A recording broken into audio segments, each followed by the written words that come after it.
जालिया में किसानों का आंदोलन 290वें दिन निर्णायक मोड़ पर, प्रशासन पर वादाखिलाफी के आरोप। जिले के जालिया गांव में किसानों का आंदोलन लगातार 290 दिनों से जारी है और अब ये निर्णायक मोड़ पर पहुंच गया है। किसानों का आरोप है कि पूर्व में हुए समझौते के बावजूद प्रशासन और कंपनी द्वारा शर्तों का पालन नहीं किया गया, जिससे क्षेत्र में असंतोष बढ़ता जा रहा है। किसानों ने बताया कि इससे पहले 205 दिनों तक चले धरने के दौरान अतिरिक्त जिला कलेक्टर ओपी मेहरा और अतिरिक्त पुलिस अधीक्षक पारस जैन की मौजूदगी में करीब 300 से 400 पुलिसकर्मियों के बीच 4 घंटे की वार्ता हुई थी। इस वार्ता में जिंदल कंपनी के साथ एक लिखित समझौता हुआ था, जिसे 7 दिनों में लागू करने का आश्वासन दिया गया था। साथ ही चेतावनी दी गई थी कि शर्तें पूरी नहीं होने पर लापिया पॉइंट को पुनः बंद किया जाएगा। हालांकि किसानों का आरोप है कि न तो समझौते की शर्तें लागू की गई और न ही डीजीएमएस के नियमों का पालन हो रहा है। किसानों के अनुसार जहां अनुमति केवल 34 मिलीमीटर गहराई और 2 से 3 किलो बारूद तक सीमित है, वहीं कंपनी द्वारा 125 मिलीमीटर चौड़ाई और 50-60 किलो बारूद का उपयोग किया जा रहा है, जो पूरी तरह से अवैध है। ऐसे गांव में गंभीर खतरे की स्थिति बन गई है। किसानों का कहना है कि कई मकान क्षतिग्रस्त हो चुके हैं, कुछ रह गए हैं और खेतों में काम करने वाले लोग, जिनमें महिलाएं भी शामिल हैं, घायल हुए हैं।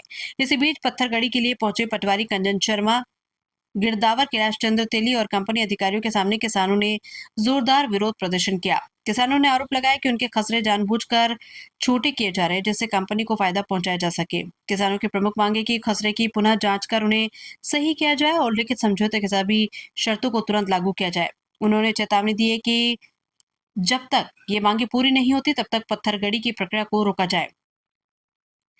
किसानों ने भी ये कहा है कि यदि जल्द समाधान नहीं हुआ तो वे आत्महत्या जैसे कदम उठाने को मजबूर हो सकते हैं, जिसकी पूरी जिम्मेदारी प्रशासन और राज्य सरकार की होगी। अब बड़ा सवाल यह है कि 290 दिनों के लंबे आंदोलन के बावजूद प्रशासन द्वारा ठोस कार्रवाई क्यों नहीं की गई।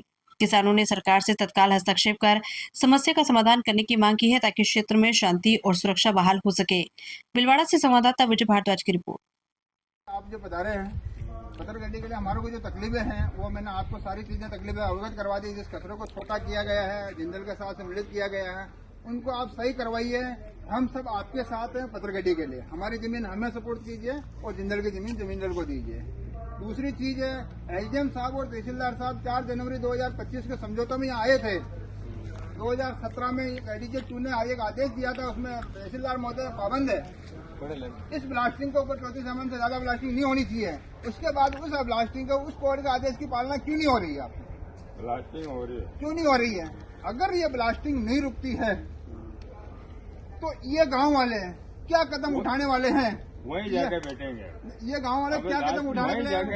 यहाँ पर राज्यपाल के सामने भी ये आत्महत्या की इच्छा मृत्यु जागरूक कर चुके हैं और आज भी ये लोग क्या करना चाह रहे हैं, किस तरह के क्या करना चाह रहे हैं, वहीं जाके बैठेंगे। जब तक मतलब ये सारी चीजें शुद्ध नहीं हो जाए। हम ये चाहते हैं कि जिंदल की जमीन जिंदल को मिले, किसान की जमीन किसान को मिले, किसान का कोई शोषण ना हो। अगर किसान का सरकार और प्रशासन शोषण करेगी, किसान का माई बाप है कौन है? किसान का माई बाप है कौन है? और ये आदमी अगर जबरदस्ती पत्थरगड़ी करते हैं, ये आदमी बोतल लेकर खड़े हैं आत्महत्या करने के लिए, और आप इनको आत्महत्या करने के लिए मजबूर करते हो, किसान पत्थरगड़ी रोकते हो। वो दाब गए हो।